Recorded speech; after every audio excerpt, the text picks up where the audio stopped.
All right, welcome to Coffee with Markus and Mark. In this show, we're going to talk to you about what's happening in the markets and how we are trading it. Today is Monday, August 22nd, and stocks are lower again today.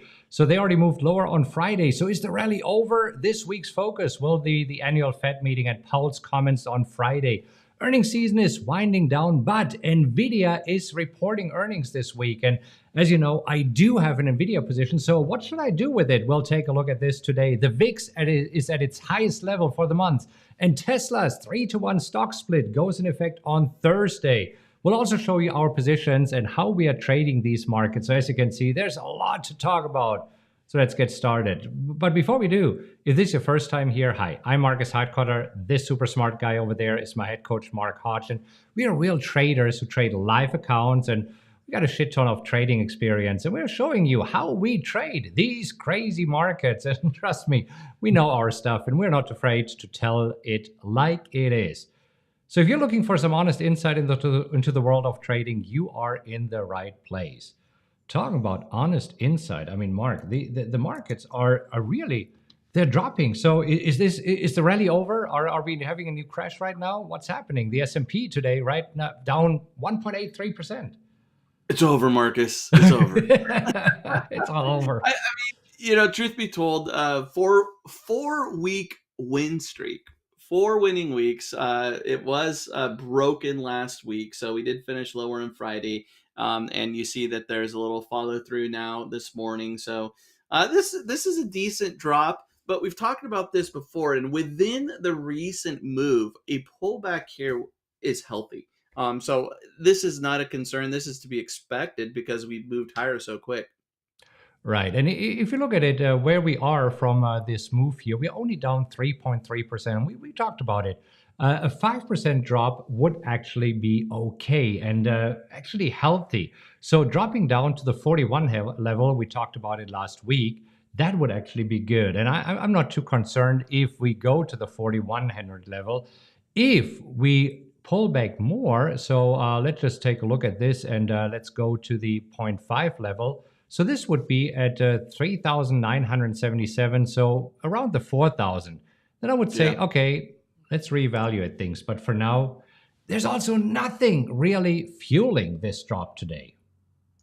Yeah, it seems a little buy the rumor, sell the news, right? You've had this run up during earnings season. Earnings season is basically come to an end, and you have some key data behind us now, and so traders are looking for something, some excuse.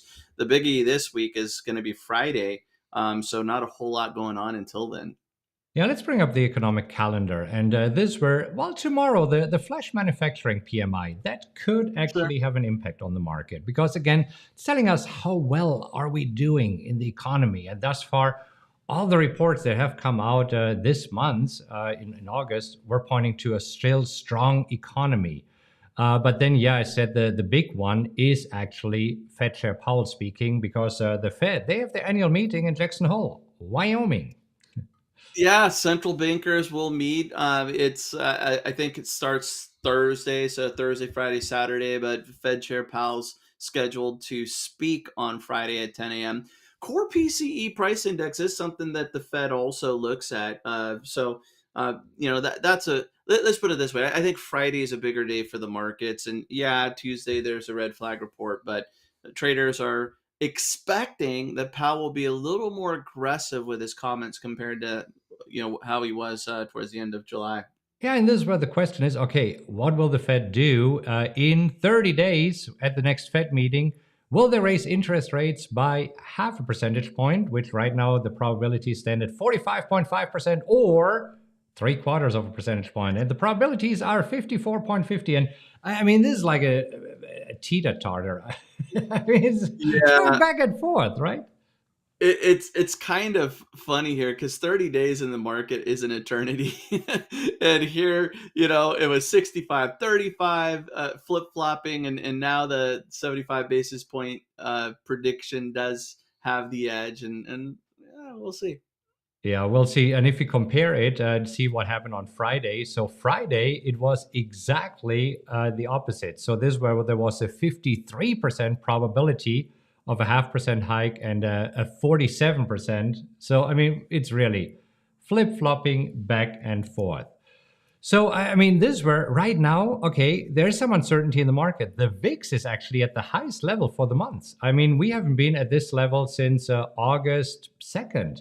So that's interesting. It just shows that there's uncertainty because that's the fear index here, and it shows whether market participants are confident or whether there's some uncertainty. And we definitely see some uncertainty here today. True. That's a decent jump, and it's that follow through, right? So quiet last week, and then a sell off on Friday, and then this follow through. So traders you're getting better premium in options because of that uncertainty. Traders are expecting that there will be bigger price fluctuations because of fear and uncertainty, and VIX is moving higher for sure. Yeah. So let's take a look at our positions here, and actually want to start with let's move this, and then we'll take a look at what popped up on the scanner today. So I want to start with TPR first, and then talk about NVIDIA. So TPR, I did sell the 38 call, and it expired worthless on Friday. So I still have my position of 2,700 shares at $37. So we'll see. Right now, trading at 35.63. I might be able to sell some more calls, maybe tomorrow when we have a rebound in the market. We'll see, but that's what I'm looking for. So TPR, over the past couple of weeks, have been really good and collected a lot of premium here against the existing position. So that was good. I think the last premium that I collected last week was $1,350. Not too shabby. All right, NVIDIA. Okay, so NVIDIA down again today with the overall market. So I got assigned 600 shares at 195. Sold over the past couple of weeks several times. I sold calls, and so it has been really, really great. Even right now, I've still sold a call at 200, looking to buy it back right now as we are moving lower, so buying it back with a profit. But here's the big deal. NVIDIA is reporting earnings in 2 days. So let's analyze it and let's talk about it. Should I actually close the position right now? Because I am still profitable on the position. My break even is right here around $172. So I could do this. And this is where I like to look at the earnings analyzer and see of what has happened here over the last 20 quarters, because that's really a game changer, right, Mark? Yeah. So we're liking this. So here we see, okay, so we have earnings in 2 days after the market confirmed, and we see the price move reaction probability on the 7th day after earnings were reported.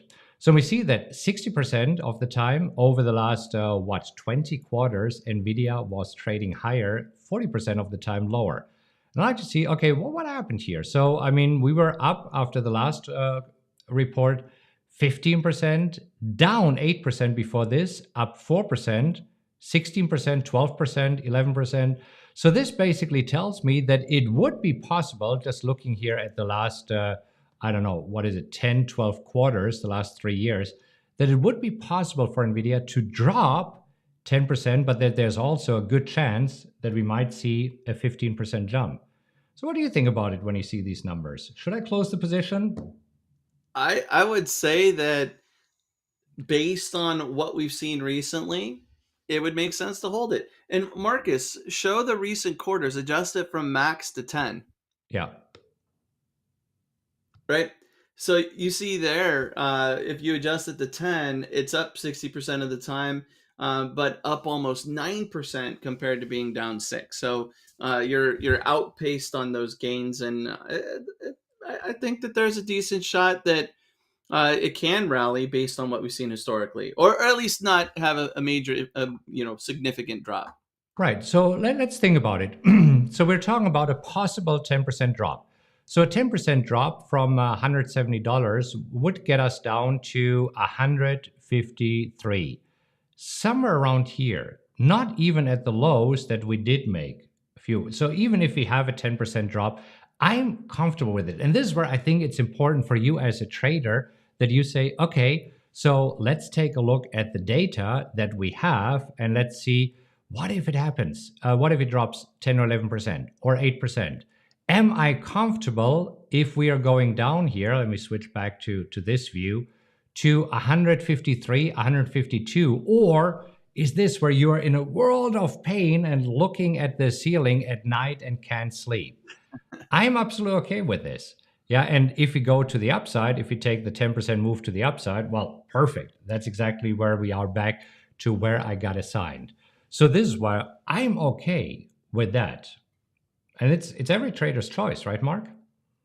Yeah, and didn't NVIDIA, they've announced that they're expecting lower than expected numbers, or they reduced their forecast. So it almost seems like they're kind of setting themselves up to do better, right? Right. The important thing is that we have the data. We're not guessing. We're looking at data, and based on the data, we are making an informed decision. This is why it is so important when we introduced this a few releases ago. I think this is a game changer, because otherwise you would be sitting there and saying, okay, what do I do with earnings? Should I hold it? What can I expect? And this way you can prepare yourself, because you know what has happened over the past 10 quarters, over the past 20 quarters, if you want to take a look at this, and therefore you have a much better way of making an informed decision. It's kind of like in sports, Marcus. If a team is 7-3, so they've won 7 games and they've lost 3, and you're going into that next game, is there a better chance that they're going to win compared to a team that's 0-10? Right? It's the same thing. Just like if a team has lost 10 games straight, do you think they're going to win that next game? Sure, anything can happen. Anything can happen, but I would be betting that, hey, we're probably going to see another loss, so it might make sense to move on. Right. All right. So this morning, with the markets being down, we had a lot popping up on the wheel scanner. So there was a lot to look through. We've flagged quite a few as no, but there were a few that we were looking at. And I want to just use one example, the discussion APA. And I believe that also earlier we had Halliburton on there. And how we compare two different stocks that are from the same industry. Because if you're looking at APA, so it's energy, oil, and gas. And we can actually add this to the asset correlation. And then with APA, I don't have PFE anymore. So APA also add Halliburton. And we see, oh my gosh, these two are pretty highly correlated. So they have a correlation of 0.79, which means that they pretty much move together. No surprise. They're both energy, oil, and gas. Halliburton is a little bit more oil and gas equipment services, but I still consider it the same industry, Mark. Would you agree? Yeah. And that's why the asset correlation tool is so important, because you might look at what they do and think, oh, they're different, right? Sure, they're different companies, but if they move together, it doesn't matter, because we don't want the portfolio to basically move in the exact same way. Right. So now, if you want to compare these, let's actually take a look. And it dropped. Halliburton dropped off the scanner, but let's just see if the strike price is still there. Yeah, it's actually not bad at all. So Halliburton, a strike price of 27. APA, looking at a strike price of 32, which I think is also pretty decent. So how do we decide which of these companies is the stronger candidate? Since we won't trade both, we only would trade one if we were interested at all. And that's where we look at the fundamentals data, right? So let's bring this up for APA.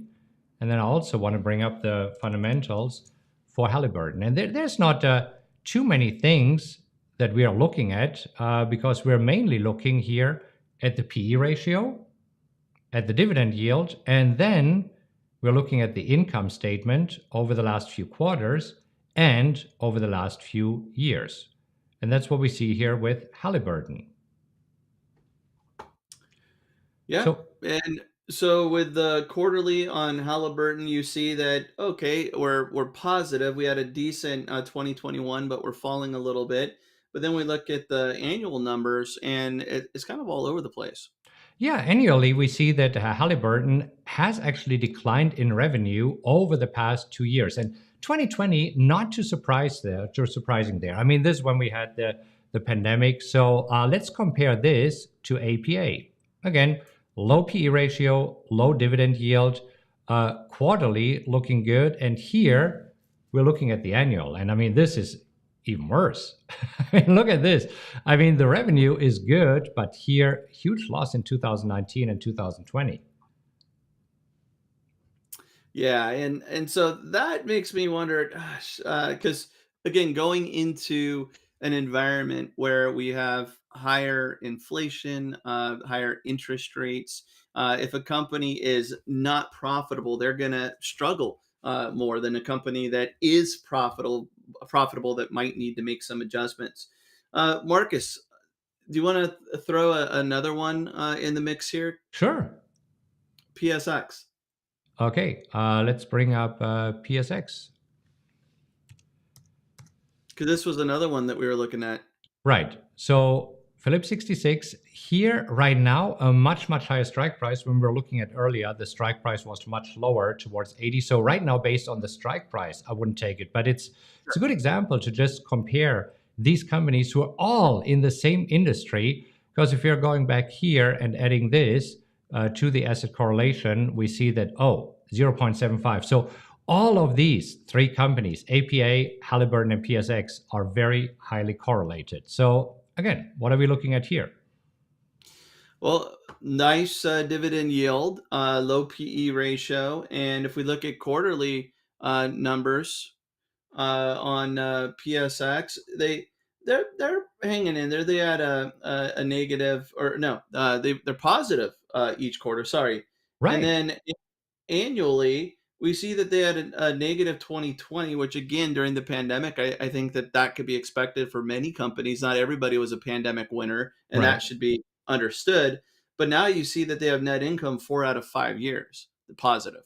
Right. And again, 2020, special year, we won't count this. I mean, especially if you're in oil and gas and the travel industry is shutting down and Yep. nobody's leaving the house anymore. No surprise that you have Yep. lower revenue here because of the pandemic. And if you compare now PSX with Halliburton, where I think still strong, even though declining revenue, and APA, I mean, just based on this, I would say that PSX is the strongest. Because the thing is, when you're trading the wheel strategy, you have to ask yourself two things. Number one, do you want to own the stock? Are you okay if you're getting assigned and this stock is now in your portfolio? And number two, do you want to do this at the strike price?